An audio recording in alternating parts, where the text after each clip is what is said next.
you stay with a narcissist, you're still with a narcissist, a much higher skilled narcissist. You stay with a cheater, you take back a cheater, you double down on a cheater, and you're still in a relationship with a cheater. And you're always going to think, hey, I wonder if they're cheating on me again.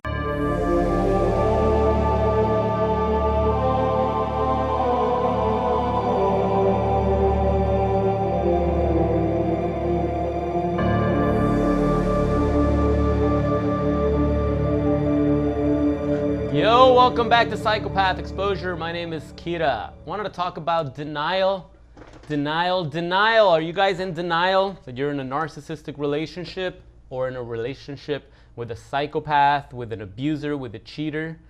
I hear it all the time. I remember being in denial myself. I didn't want to be that guy that would accuse my partner of cheating, even though I had the evidence in front of me and the writing was on the wall. Living in denial will rob you of your life. It will eat away your time, and time is one of the most finite resources we have. It's always moving forward. It just keeps running out. We all think we got time, right? We all think we got time. Wanted to highlight a comment from Persian Doll Tarot, and she says, spent 6 years in therapy after realizing I was in a narcissistic relationship and friendship, and my family had a few narcissists. LOL. It took me 6 years to break out of the denial. I truly feel so sorry for people who never realized this, and many people are now learning this at the age of 5,060 and even 70 years old. Yeah, I gotta tell you, my buddy, he's like 7,000 years old. He's just discovering what narcissism is, And a girlfriend of mine from college, she's been in a narcissistic relationship for 9,025 years. And she just saw this video right now. She just saw these videos right now. So, there's no age. There's no age that you should hold on to and say, hey, wow, oh man, I'm too old to learn about this. I might as well just stay in the relationship. I'm 70 years old. I'm 4 billion years old. I might as well just stay in it now. No, guys. All that time, that's like a sunk cost. That time is gone. You're not going to get that time back by doubling down.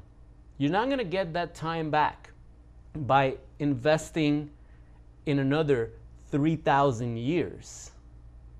With your narcissistic partner and thinking, okay, well, the first 3,047 years was psychotic, toxic, infidelity, betrayal, manipulation, but the next 3,017, it's going to make up for that.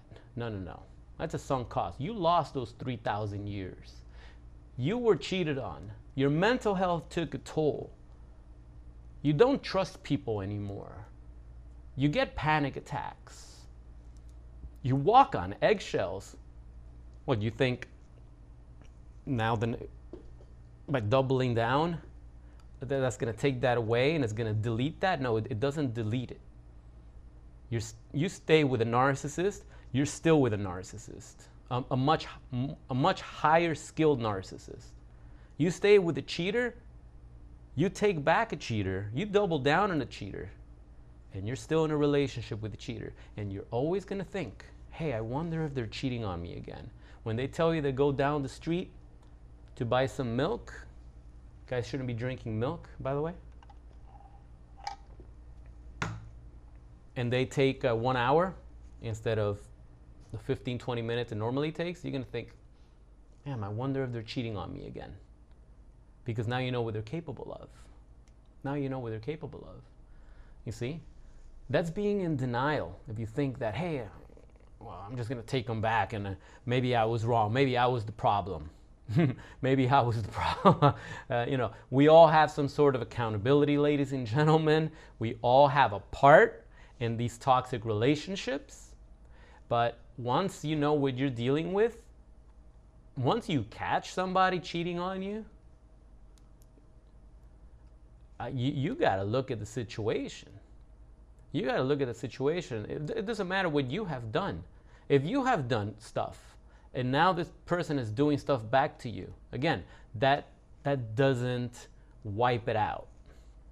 Both of y'all are toxic and both of you deserve each other, right? But you're both going to be miserable, and you're going to be trying to one up each other every time. Well, how is that healthy? Why would you want to live with high cortisol in a relationship where you're trying to just get back? You're just trying to one up your partner. Oh, they cheated on me with someone younger. I'm going to cheat on them with someone half my age now. Get the fuck out of here. What are you doing? What are you doing? So it doesn't matter if you've done something. It doesn't matter. If you're still with someone abusive and toxic, you got to end that.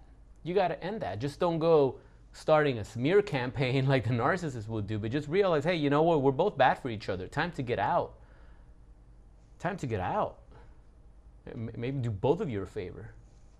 But staying in a situation like that and just thinking that it's going to improve through osmosis, that's living in denial. Stop it.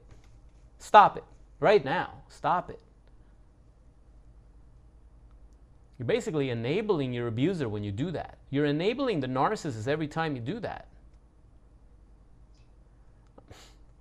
I hear it all the time, and some of y'all are in therapy. I just made a video about therapy the other day, or just a few hours ago, actually, just a few minutes ago. I'm just posting it on a different day.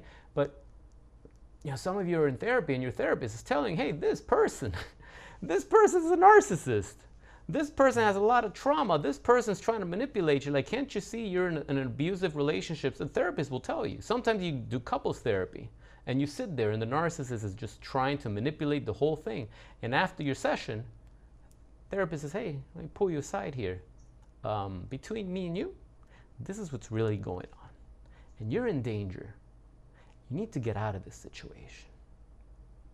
And then 9 out of 10 times, some of y'all don't go back to that therapist because you didn't like what you heard, because you're in denial.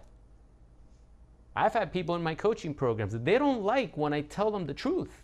They don't like it.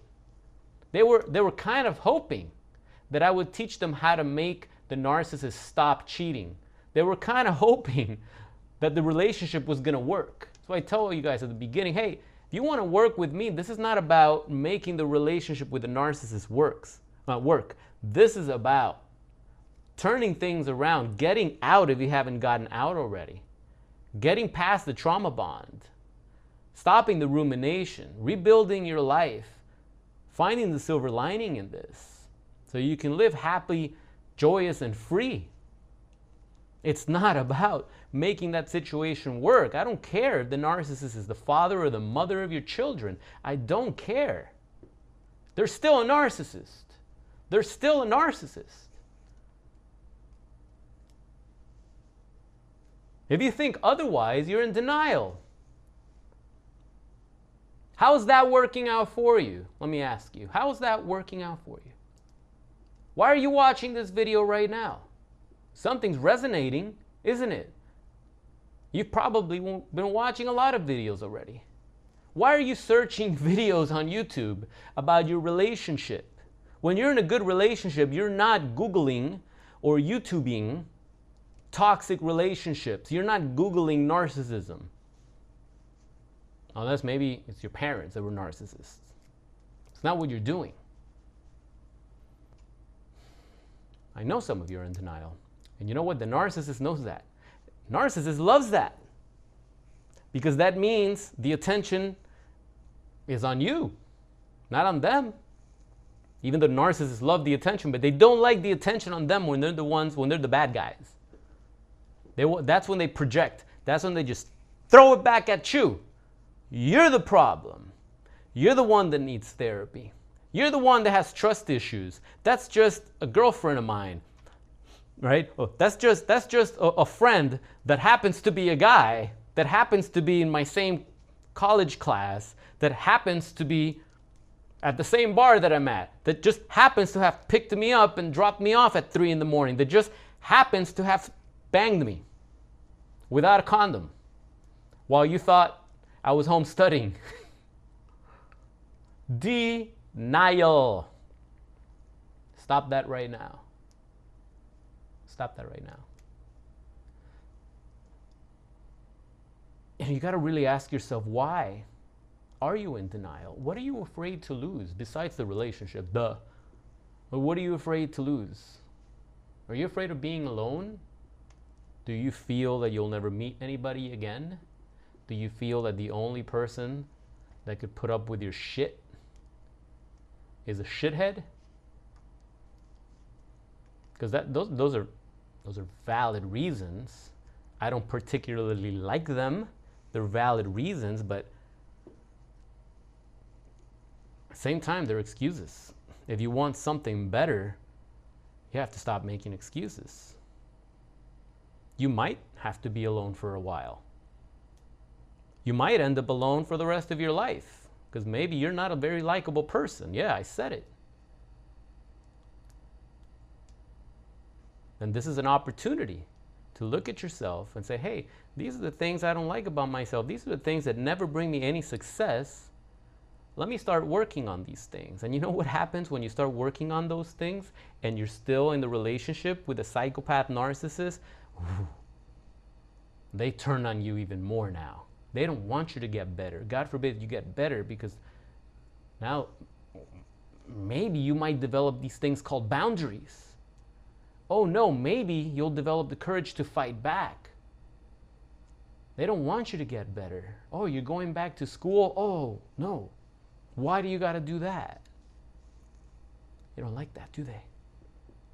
Because they're afraid that eventually you're going to see through them. They don't like when you go to therapy. They'll tell you you're the one that needs therapy, but they don't really want you to go to therapy, because now you're having some talks about your relationship with a therapist, and they're not in the same room, so they can't manipulate the situation. So in a way, they're terrified of what's going to be discussed. They're terrified that you're going to finally see through the mask. So they'll sabotage that for you too. After this is part of the gaslighting. After telling you you need therapy, you need help, you blah blah blah blah blah. Then when you actually are considering going, or you go and you come back and you tell them, hey, you know what the therapist says? The therapist says maybe you might be a narcissist. Now they don't want you to go to therapy anymore. Now they're going to sabotage that, and they're going to throw a tantrum. Again, the writing's on the wall, guys. The writing's on the wall. So it's time to put the cookie down. It's time to start calling things out as they are. Stop living in denial. It's time to get out of your narcissistic, toxic entanglement and start pursuing bigger and better things for your life. Otherwise, you're going to get more of this rotten life that you're sick and tired of. That's a guarantee. All right, guys. Well, that's all I got. So drop a comment if this resonates with you. How long have you been in a toxic relationship with a narcissist, in denial? How long did it take you to finally wake up? And when you finally woke up, how long did it take you to actually get out of the relationship? And how long has it taken you to cut the rumination and to move forward? Because if you need help moving forward, I can help you. Visit this link below in the description so you can learn how to work with me directly in my coaching program, and we'll get through this nightmare together.